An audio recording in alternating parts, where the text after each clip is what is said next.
vocês aqui. Eu sou Ian Golden, eu tenho 1,70 m, estou vestindo um terno azul escuro e sou um homem mais velho. Quando eu venho para o Brasil, eu fico muito contente porque é um país incrível. Eu já visitei o país diversas vezes, escrevi até um livro com um coautor brasileiro.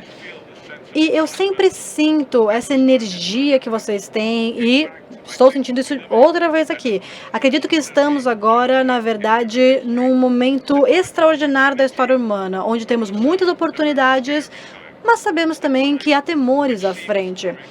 São tempos bastante confusos para muitas pessoas, porque o mundo está mudando cada vez mais rápido.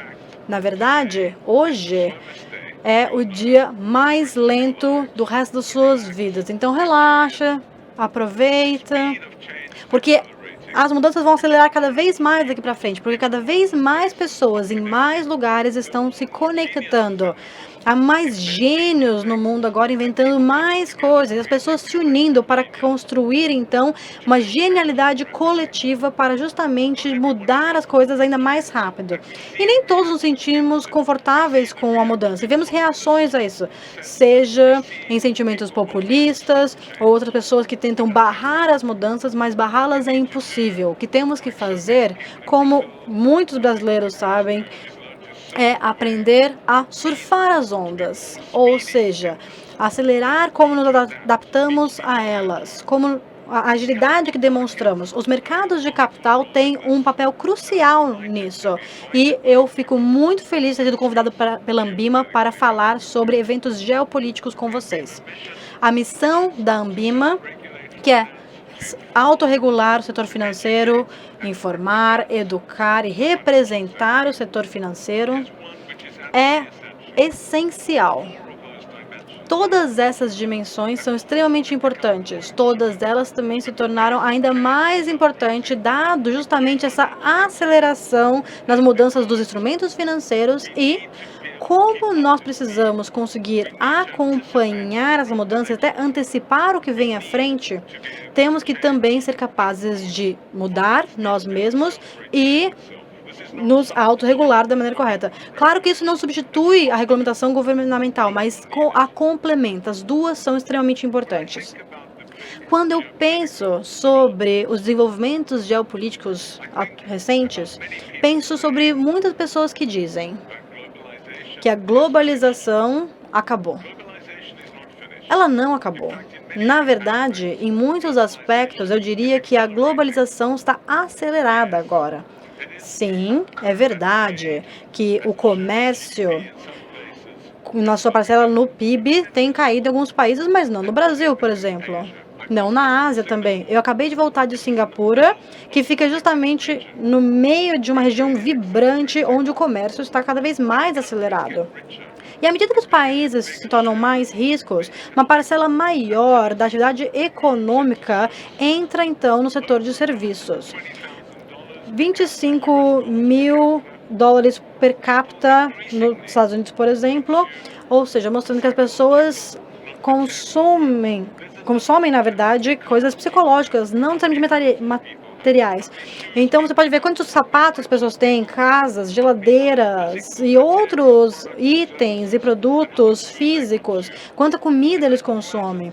E isso se equilibra, porque as pessoas, na verdade, depois chegam num nível que elas começam, então, a adquirir, em vez de coisas, serviços. Nós saímos, então, de quantidade de comida que nós consumimos para a qualidade de comida que consumimos. A gente não começa mais a se preocupar a começar a ter roupas, mas sim na qualidade dessas roupas. E a marca se torna mais importante também. Então, esperamos que, à medida que os países se tornem mais ricos, que a quantidade de produtos comercializados caia, mas os serviços e serviços digitais também não têm visto uma queda assim. Mas é claro que há um perigo aqui, que é levantar barreiras protecionistas e nacionalistas, que é algo que os Estados Unidos têm feito bastante, a China também e agora a União Europeia, que é uma tendência bastante perigosa. Os brasileiros sabem bem a história desse protecionismo de substituição de importações, de tarifas alfandegárias, que é algo que foi inventado na América Latina, na verdade, pela CEPAL, por exemplo, nos anos 50 e nos anos 60. A ideia de que você pode proteger a economia e crescer a economia doméstica rapidamente não é uma ideia nova. Ficou um pouco fora de moda por um tempo, depois da crise do petróleo nos anos 70 e a Thatcher e o Reagan tomando poder. Mas no final dos anos 90 nós vimos então uma abertura dos mercados em várias reformas que passaram no mundo. Mas agora vemos que temos que repensar isso, ou seja, devemos voltar para subsídios industriais e para um nacionalismo, um protecionismo econômico. O que devemos fazer daqui para frente? O desafio para todos os países, com exceção daqueles mais ricos, é que nós não temos como competir nessa corrida até o fundo do poço com muitos e muitos subsídios. Os Estados Unidos têm gastado trilhões de dólares para proteger a sua indústria. Metade do PIB do Brasil e um número muito maior do que a maior parte dos países africanos conseguiria pensar em ter. Na verdade, o PIB de muitos países da África combinados não bate $1 trilhão, que é o que os Estados Unidos têm investido na indústria. Os Estados Unidos, a China e a União Europeia são os únicos que conseguem competir nesse jogo. O Brasil não consegue. Então, alguns ajustes de curto prazo, a proteção das suas indústrias no curto prazo pode acontecer, mas é uma via bastante perigosa quando você começa a apoiar o setor privado de maneira pública com protecionismo. A ideia é você conseguir realmente ajudar as empresas a se desenvolver num mercado aberto, em que há muita atividade econômica e, claro, com integração. Mas a remoção dos subsídios industriais, muitas coisas ruins acontecem, mas a remoção dos subsídios não é uma delas. A globalização que aumentou nos começos dos anos 90, quando se abriu o mercado da China, caiu o Muro de Berlim e acabou a União Soviética, com o tratado da Maastricht, da União Europeia, que uniu esses países, e a liberalização dos mercados de capitais levou ao maior crescimento econômico que o mundo já viu, e mais pessoas saíram da pobreza nesse período do que em qualquer outro período da história. Mais de 1 bilhão de pessoas foram, na verdade, tiradas da pobreza. E o Brasil viu isso de frente. O crescimento do Brasil foi extraordinário. Se beneficiou da globalização e, em muitos casos, se tornou o fornecedor de minério de ferro, produtos da agropecuária, entre outros. E claro que o crescimento da China foi central para isso. A China representa 40% do crescimento do PIB em transações comerciais no mundo. Esse aumento que houve na última década, 40% é da China. E o sucesso da China foi crucial para o sucesso da indústria de exportações brasileira. As exportações para a China são 3 vezes o que elas costumavam ser, e é 3 vezes maior do que os Estados Unidos hoje. Então, a pergunta é, se a globalização for desacelerada, como isso impacta o Brasil? E qual é o impacto nas exportações e importações na economia brasileira? E além das exportações para a China, claro, a China é o maior investidor internacional. Então, esse fluxo de investimentos também é muito significativo. A minha preocupação sobre a questão da desglobalização não é porque eu acho que ela vai acabar. Não acho nem que isso seja possível, mas na verdade quer dizer, na verdade pode, porque durante guerras isso acontece, mas eu não acho que vai acontecer. Na verdade, porque eu acredito que tem implicações muito ruins para a fragmentação do mundo em pequenos blocos comerciais. A América do Norte, Europa, Ásia. E a pergunta é, o que acontece com o Brasil? O que acontece com outros países em desenvolvimento? Essa é uma pergunta vital. E fala-se muito sobre a desaceleração econômica da China, deflação na China, e até pessoas falando de crises econômicas na China. Na minha opinião, isso tem sido muito exagerado. Há uma deflação de curto prazo na China hoje, mas essa deflação não tem mudado, por exemplo, a força da moeda chinesa e é um país que ainda vai crescer 5% no ano que vem. Então, é bem diferente do que aconteceu com o Japão. Confundir a China e o Japão é um erro fundamental nessa análise econômica. A China vai continuar crescendo. Há diversos problemas, não só no setor imobiliário, mas isso vai ser superado e eu tenho bastante otimismo em relação ao crescimento futuro da China. Apesar de, claro, ser o fato de que talvez eles cresçam menos do que costumavam crescendo, mas entre China, Índia, Brasil, Indonésia, nós vemos grandes mecanismos de crescimento econômico global aqui. A minha preocupação, na verdade, está nos Estados Unidos. Eu acredito que o sistema político dos Estados Unidos está passando por um estresse muito grande e não está claro se o presidente Trump vai voltar a ser presidente. Mas tanto os democratas quanto os republicanos parecem só concordar em duas questões. A questão número 1 é que eles são anti-China e a número 2 é que eles querem levantar barreiras protecionistas e nacionalistas e estão contra o mercado aberto. E é engraçado porque, na verdade, foi os Estados Unidos que promoveu essa abertura de mercado na história. Então, eles querem que os Estados Unidos se torne mais nacionalista, mais protecionista, o que é terrível para o comércio global, para o crescimento global, mas eu acredito que o que mais preocupa aqui é justamente uma nova possível Guerra Fria. A Guerra Fria foi um momento desastroso para o mundo, uma época na qual o crescimento global foi desacelerado e vários países tiveram que escolher de qual lado estavam. E eu acredito que isso é terrível de ter que ser feito. Precisamos estar abertos a todos e não escolher estar com um ou com outro, e ser colocados nessa situação é péssimo para a política global, mas mais essencial que isso significa que não podemos resolver problemas globais. Não há forma, é impossível que nós consigamos fazer redução de emissões de carbono ou parar a próxima pandemia ou a próxima crise global, porque coletivamente a humanidade, sem a China e os Estados Unidos estarem na mesma sala conversando e cooperando.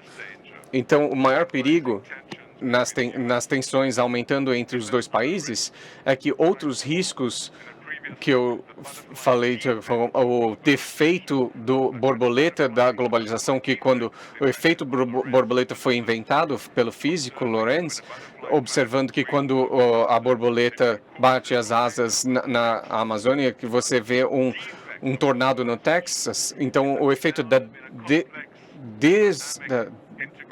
desse efeito contrário é que temos os efeitos negativos do sistema global, o que acontece em uma coisa negativa que em um lugar acontece em outro rapidamente, isso precisa de uma gestão mais rápida e mais integrada dos sistemas.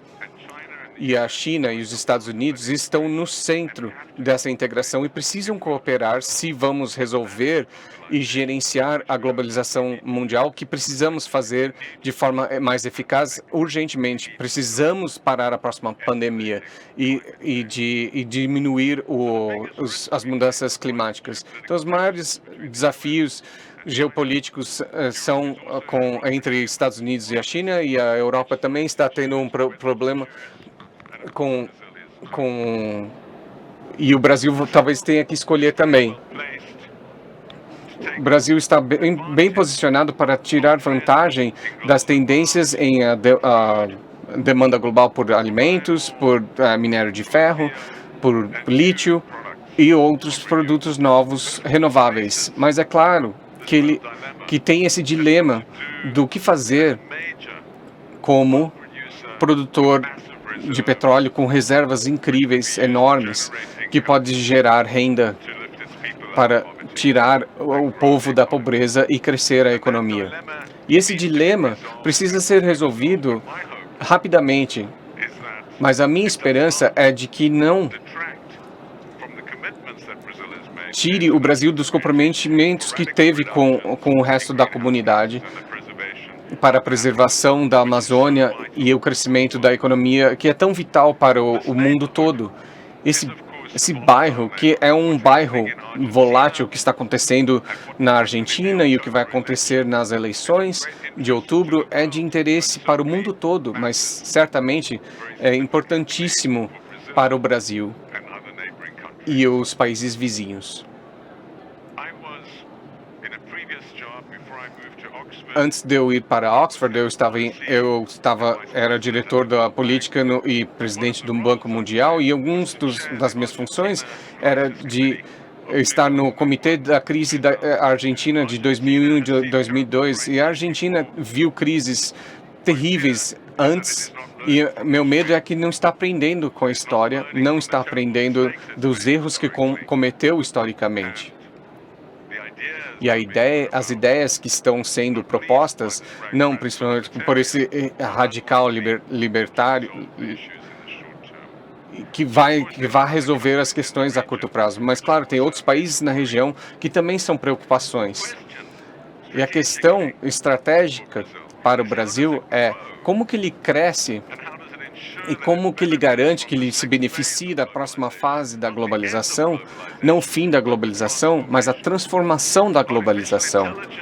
Inteligência artificial e o crescimento da inteligência artificial generativa e tecnologias novas associadas, tais como robótica, automação, e impressão 3D e fabricação 3D, vão continuar e vão impulsionar o crescimento mais e mais para os avanços de economias e grandes mercados.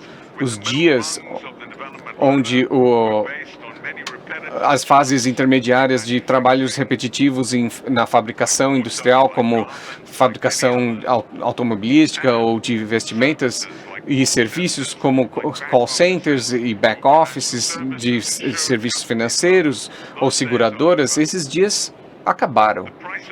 O preço do capital está muito mais baixo nessas economias, e é claro que a disponibilidade de máquinas e peças sobressalentes aumentou muito, e a proximidade de mercados também. E queremos reassegurar que os avanços das economias e também para outros lugares e grandes mercados como a China e de processos automatizados e serviços digitais na nuvem, assim como uma ênfase maior não em tarefas repetitivas, mas ele levanta questões importantes para o Brasil. O futuro dificilmente será mais de fabricação mais avançada, mas o processo precisa ser mais avançado e provavelmente o avanço será em agricultura, em matérias-primas para o Brasil, onde precisa agregar mais valor e ser mais eficiente. E durante esse processo, como que o Brasil tira a população da pobreza? E uma das tendências que afeta o Brasil e afeta dramaticamente a China e a Europa e muitos outros lugares é o envelhecimento rápido da população, e a fertilidade de 1,6 é a fertilidade no Brasil. E isso significa que o tamanho da força de trabalho relativa à dependência nos mais idosos vai diminuir cada vez mais, colocando mais pressão nos trabalhadores para serem mais produtivos e agregar mais valor para apoiar a população que está envelhecendo. O Brasil é um país enorme e há muita gente que pode entrar na força de trabalho, mas ao longo do tempo, esse envelhecimento da população será um peso na economia do país, a não ser que os trabalhadores se tornem mais produtivos. Claro que o sistema de serviços vai aumentar, porque a previdência e as pensões serão exigências cada vez maior de uma sociedade que está envelhecendo. Então, mobilizar os fundos de pensão e investi-los de forma eficaz e disponibilizá-los para a população que vão viver muito mais. Esse problema, é claro, é o resultado do sucesso. É bom que as pessoas estão envelhecendo mais e vivendo mais. E é bom que o problema do futuro não seja a sobrepopulação, a superpopulação, mas são as limitações na economia que é o problema. Então, é um problema que será enfrentado pela China, que tem 4 milhões de funcionários a menos do que o ano passado. E conforme a sociedade envelhece, o papel de todos os modelos de inteligência artificial se torna cada vez mais importante, fazendo trabalhos que as pessoas costumavam fazer e tornando tarefas mais eficazes. E os avanços que o Brasil está fazendo nessa área, não só em serviços financeiros, mas moedas digitais também, criptomoedas, mas os avanços nesse respeito. Mas nessa guerra de semicondutores e uma guerra de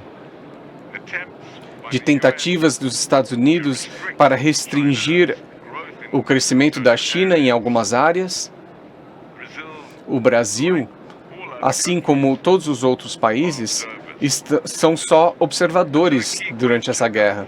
Então, uma questão central, seguindo adiante, nesse cenário geopolítico e nesse cenário de inteligência artificial, de novas tecnologias, é o que o Brasil faz e o que a região faz em termos das novas formulações geopolíticas. Aprender com a história e observar a importância disto.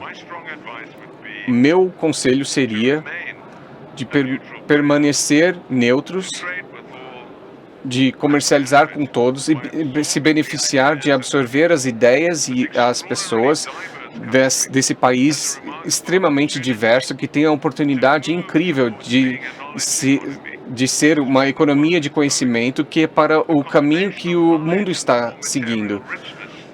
A riqueza de matérias-primas e sair desse papel, mas que também cria oportunidades incríveis. Tem economias ao redor do mundo que serão economias de conhecimento, que não têm terra, como a Singapura, e muitos países serão países só de matérias-primas, mas o Brasil pode ser uma mistura disso.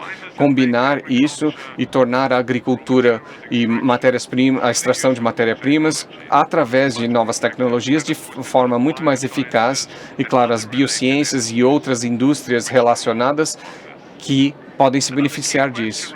E outra questão relacionada à inteligência artificial e novas tecnologias é o futuro do trabalho. Acabei de escrever um livro falando do futuro de cidades, onde que as pessoas e as cidades estão longe do fim da globalização, que foi sugerido, do mundo plano, ou como outro livro sugeriu, a morte da distância, onde todo mundo teria a mesma oportunidade e as rendas seriam mais iguais e as oportunidades mais iguais devido à globalização. E o que vimos foi justamente o oposto. Vimos o lugar se tornando cada vez mais significativo e desigualdade aumentando significativamente e o mundo não se tornando plano, mas mais espinhoso e mais desigual. E isso eu acredito que é parte do que está impulsionando essa revolta da população contra a globalização, juntamente com o fracasso de gerenciar o risco. Não teríamos tido Brexit, não teríamos tido Trump na Casa Branca se não fosse pela crise financeira de 2008 e 2009. E o aumento da desigualdade e as pessoas sentindo que as elites metropolitanas nas grandes cidades não têm os interesses nacionais como em seus corações. E essa revolta, essa recusa, o anti-sucesso que está na base do populismo ao redor do mundo. Mas atacar as grandes cidades é cometer um erro fundamental. Atacar São Paulo e atacar Londres, ou Nova York, ou São Francisco, ou outras cidades dinâmicas é um erro fundamental. E o motivo disso é que dessas grandes cidades em todo lugar,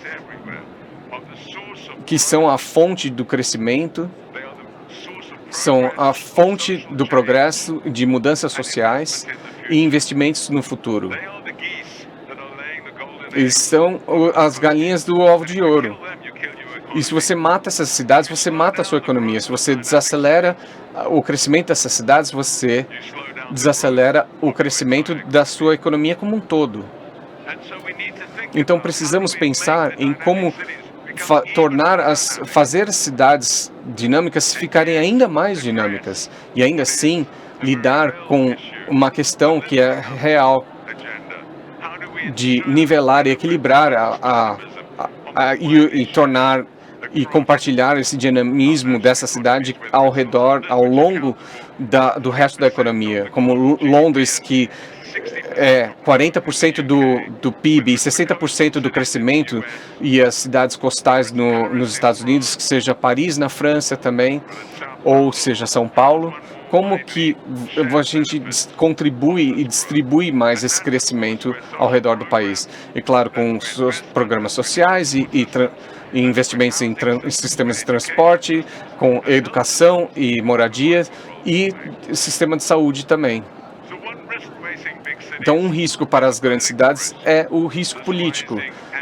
Esse sentimento anti-metrópolis e populista.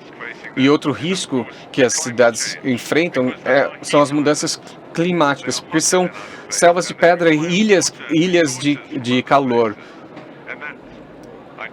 E isso eu discuto e que precisa ser lidado. E um terceiro risco é o trabalho híbrido e inteligência artificial.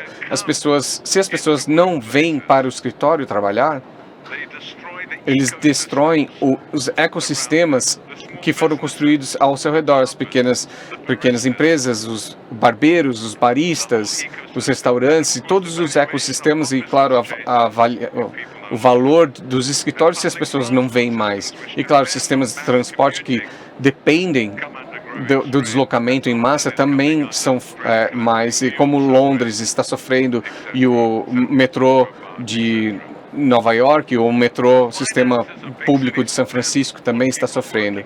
Então, as economias dependem das pessoas trabalhando nos distritos comerciais. Mas eu acho que é mais essencial, vai além disso. O crescimento e produtividade de cidades depende das pessoas estarem próximas umas das outras. Por isso que e por isso que essas cidades são tão bem-sucedidas, porque são hubs de criatividade, das pessoas estarem em contato físico. E se você destrói essa proximidade física através do trabalho remoto, você está destruindo o que está no centro do sucesso dessas cidades, que são 2 a 3 vezes mais bem-sucedidas do que outras cidades, pelo menos 1,5 vezes, e frequentemente 3 vezes mais, como Londres e Nova York é. A maioria dos empregos certamente na economia de conhecimentos são estágios. Não aprendemos com reuniões de Zoom ou livros, por mais do que aprendemos uns com os outros e desafiamos uns aos outros, os novos desafiando os velhos e aprendendo com os velhos.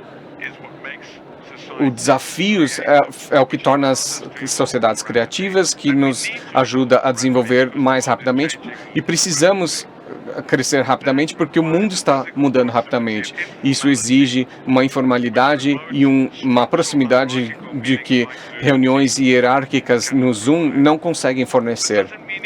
Isso não significa que você precisa vir para o escritório todos os dias, mas contato físico definitivamente é importante, e pensar no impacto de 3 dias por semana no ecossistema que você vive, se vai ser só 3 dias, e entender isso é vital. Então, coisas mudarão no futuro, com certeza, e que estão acontecendo vagarosamente, mas fazem uma diferença fundamental.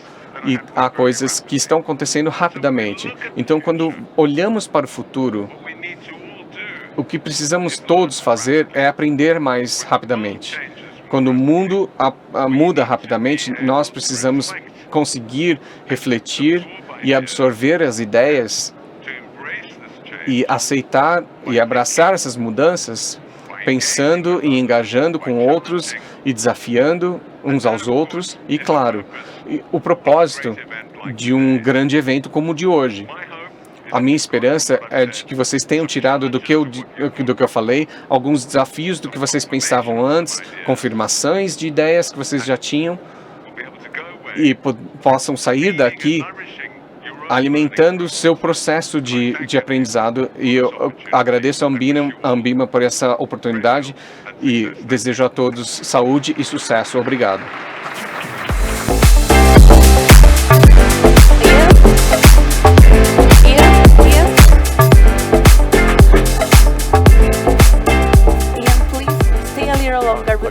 And take your seat there. Thank you. Por favor, você sentar ali. Ah, claro. Eu achei que foi a cadeira errada, então. Bom, pessoal, Ian continua com a gente no programa Contexto, agora para responder as suas perguntas enviadas pelo aplicativo durante a entrevista com o Rodrigo Azevedo, que se junta a nós neste momento para fazer a mediação deste bate-papo. Obrigado, Rodrigo. Ele é o sócio fundador, CIO e gestor da Ibiúna Investimentos. Vamos acompanhar.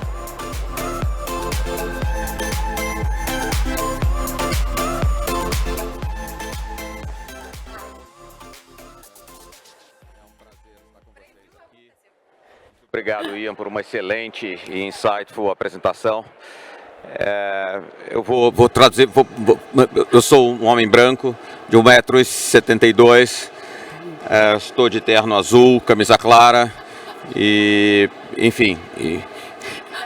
E o que eu vou fazer aqui agora, eu vou passar para o inglês for the sake of understanding better by Ian. Que o Ian entenda minhas perguntas. Então, para mediar essa conversa, eu gostaria de começar, Ian, com uma pergunta enviada por um dos patrocinadores do evento.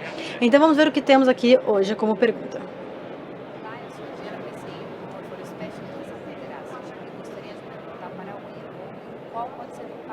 Os países da América Latina, num novo cenário geopolítico onde o papel dos Estados Unidos pode se tornar menos relevante.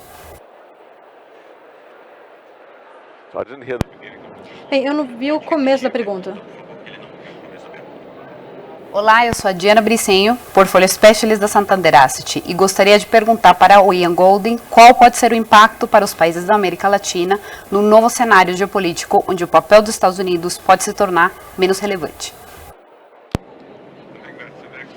Essa é uma excelente pergunta, de fato. O que eu vejo nessa questão é: temos duas opções principais para a América Latina aqui. A primeira é tomar partido com os Estados Unidos, ou seja, ser visto como o amigo dos Estados Unidos e, portanto, inimigo da China, né, se posicionar contra a China, o que seria um grande erro, ou tentar se manter o mais neutro possível nessa disputa. E eu acho que a maior parte dos países tem ido nessa direção. O México não. O México, ele de fato está do lado dos Estados Unidos, mas o resto da América Latina não parece ter seguido esse caminho. Então, me parece que os Estados Unidos vai perceber que essa região é um espaço ainda contestado, o que é bom, porque vocês podem usar isso para atrair mais atenção e conseguir alguns benefícios dos Estados Unidos e alguns benefícios da China. Mas também há a questão das matérias-primas que a América Latina produz, que são muito importantes para o mercado global e vão continuar sendo. Mas do ponto de vista geopolítico, nós estamos agora entrando numa era de polarização. E nessa polarização, a América Latina, então, vai talvez ter um papel mais periférico do que central na polarização, o que é ótimo, que na verdade é muito mais seguro estar nessa posição. Muito obrigado. E eu gostaria de lembrar à audiência que vocês podem enviar perguntas através do aplicativo da Ambima. E eu posso, então, passar a pergunta para o Ian Goldin. Mas eu tenho uma pergunta minha, como moderador. Nesse contexto da América Latina e esse político geopolítico, offshoring se tornou algo muito importante. É uma coisa que você não mencionou na sua fala. Mas é interessante para nós aqui no Brasil entender um pouco melhor, na sua opinião, quais são as características dos países que talvez tenham mais sucesso em atrair capital que não esteja mais indo para a China, para talvez redistribuir, então, seus investimentos e minimizar o impacto das mudanças de políticas. Então, o que você acha sobre isso? Eu acho que a característica mais exitosa aqui, que não ajuda muito o Brasil, na verdade, é a proximidade à China, ou aos Estados Unidos. O México, por exemplo, tem se beneficiado bastante, não de investimentos chineses na China, mas porque há um comércio livre nos Estados Unidos e o México, e muito do que costuma ser produzido na China, agora será produzido no México. Mas o Brasil não tem essa vantagem e há tarifas alfandegárias também que são barreiras. Países perto da China, por exemplo, Vietnã, Camboja, Indonésia, Malásia, também têm tido certos benefícios, porque a fabricação que costumava ser feita na China agora está sendo realocada para esses outros países que os Estados Unidos veem como sendo países mais neutros. O que também é resultado de um desafio ainda mais básico, que é os custos de produção têm subido na China, que é algo esperado. Mesmo sem a nova Guerra Fria, isso aconteceria porque essas pressões nos preços de fabricação da China já vinham acontecendo. Então, é um processo que está acontecendo nesse momento, mas o primeiro ponto, então, é que a geografia, a posição geográfica é algo de grande influência. A outra é baixas tarifas alfandegárias, que é, na verdade, um dos grandes desafios para o Brasil. O desafio de estar no Mercosul e não conseguir negociar de maneira separada é um problema. Mas há um certo clima de investimentos positivo que tem sido benéfico para o Brasil, já que os investimentos estão saindo da China, mas você tem que conseguir convencer os Estados Unidos que vocês vão se manter neutros. Se vocês forem produzir, por exemplo, chips, esses chips não vão para a China, não vão ser de produção chinesa. E isso é algo um pouco mais difícil de conseguir. Interessante. Ainda nesse assunto de globalização, eu tenho uma pergunta que chegou da audiência agora, que está preocupada com uma questão que você ainda não mencionou também, porque você falou bastante sobre globalização depois da pandemia e esse novo populismo, você não mencionou os impactos da guerra em si. E nós agora temos guerras na Europa, que é algo que não aconteceu já há bastante tempo, e especialmente, claro, essa disputa entre a Rússia e a Ucrânia, que tem um impacto muito grande na geopolítica global. Então, como você vê que isso impacta a sua visão mais ampla, em que os países vão ter que se agrupar não apenas em relação às tecnologias e aos fluxos comerciais, mas também em questões ligadas à guerra e à defesa dos países soberanos? Bem, de fato, eu deveria ter mencionado a Ucrânia, eu tenho trabalhado bastante nisso. E também tem a questão de Taiwan, que também é preocupante. Claro. Bem, eu tenho trabalhado na questão da Ucrânia para o G7, e sanções contra a Rússia tem sido algo muito grande. Até mesmo a decisão de como essas sanções vão ser impostas pelos Estados Unidos e pelos países. A maior parte dos países não tem imposto sanções contra a Rússia, para ser sincero. É uma minoria dos países que impôs essas sanções, mas é um assunto que vai se tornar cada vez mais relevante, porque está fragmentando o comércio global em pedaços menores, e é um dos motivos pelo qual há um aumento da inflação, seja em preço do petróleo, seja em preço de alimentos. Tudo isso é devido à guerra. Então isso impacta o mundo e impacta o Brasil também, já que vocês também sofrem com altas taxas de taxa de juros. E quando você pensa, eu acho que não há nenhuma chance realmente da China invadir Taiwan agora, e a China é um país bastante racional. Mas é claro que pode-se cometer erros, acidentes. Então, se os Estados Unidos aumentar a temperatura, ou pressionar a China, ou vice-versa, pode ser que esse seja um acidente que venha a acontecer, e seria um desastre completo para a globalização, para a economia global. Teria consequências devastadoras, porque a Ásia hoje é quem mais puxa o crescimento global. 60% do crescimento global vem da Ásia. Então, se você congela aquela região, a economia global entra em colapso. Eu não vejo, então, que isso como uma escolha racional. Se eu fosse fazer uma aposta, eu não apostaria que isso vai acontecer, mas eu sei que muitas grandes guerras começaram por pequenos acidentes, então não é algo que podemos descartar completamente. Mas eu não vejo isso como um resultado da globalização. Eu vejo, na verdade, isso como um resultado de uma constelação muito específica de indivíduos.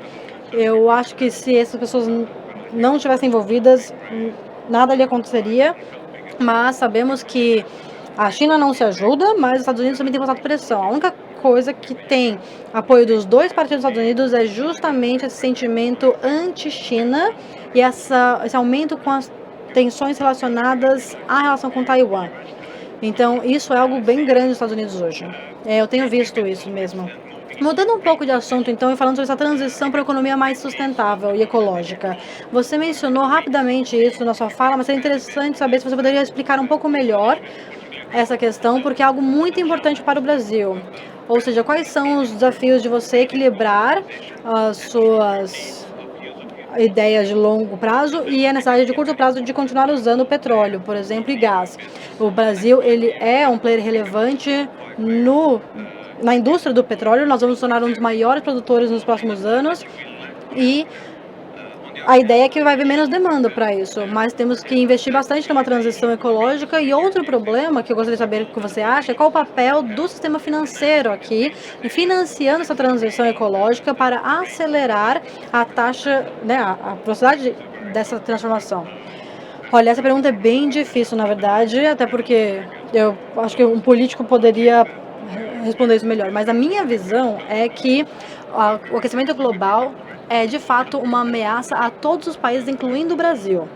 O Brasil tem um papel muito importante aqui, não só dado a sua algo que seja importante para si, mas a Amazônia é um recurso que ajuda o mundo inteiro e o mundo, portanto, se preocupa com ela. Então, poder parar com o desmatamento da Amazônia e a mineração na Amazônia é algo que é uma prioridade urgente e todos concordam com isso. O setor financeiro pode ajudar essa questão, na verdade, financiando as atividades necessárias para a transição. Mas em relação aos investimentos da Petrobras e outras oportunidades similares na costa brasileira, a pergunta que eu me faço é: qual é o período de depreciação desses ativos? Eu acredito que sim, nós vamos entrar num mundo de net zero carbono até 2050. 2050 está logo ali. Se você estiver pensando que, por exemplo, um novo poço vai estar operando em 2030 e só aí ele vai gerar lucros, 20 anos ele é suficiente para depreciar esse ativo completamente? Se for um ativo de fácil acesso ou se os preços de venda estiverem muito altos, você pode dizer que sim. Mas se for algo complexo, como é o fato normalmente em grandes processos, em grandes projetos, na verdade, e se o preço do petróleo começar a cair, o que eu acho que vai acontecer, já que a Arábia Saudita e outros países vão tentar, na verdade, produzir cada vez mais petróleo num mundo que precisa de menos petróleo, isso vai ser um problema muito grande. Então, tanto o sistema financeiro quanto o governo brasileiro precisam garantir que os cálculos são feitos de maneira cuidadosa para entender a depreciação desses ativos, entender o ciclo de vida desses ativos e o impacto que eles têm no aquecimento global, para tentar, então, compensar isso com outras atividades. Para o setor financeiro, não é apenas uma preocupação com ativos que podem ser pouco utilizados, mas também um certo distanciamento de mercados globais, porque nenhuma instituição global ou banco global, por exemplo, o Banco Mundial ou o Banco Internacional de Desenvolvimento, não vão investir em iniciativas vinculadas a petróleo e gás. Então, quem vai investir? Então, isso é uma implicação importante também, e por sorte não sou eu que tenho que responder. Muito bem. Ian, mais uma pergunta que veio da audiência agora. Ele está focado na questão do câmbio. Então, a China, por exemplo, tem passado por um problema que você disse que não é tão grave assim, é apenas uma questão cíclica. Porém, a moeda chinesa está passando por grande pressão e o governo vai começar a fazer algumas intervenções na política monetária, mas eu gostaria de entender, então, qual que é o papel do dólar agora daqui para frente, especialmente dado o fato de que algumas pessoas acreditam que o yuan possa ser uma moeda mais utilizada no futuro, mas no curto prazo não parece que isso vai ter um impacto muito grande. Então, como é que você enxerga o papel do dólar no futuro? O microfone do palestrante não está ligado?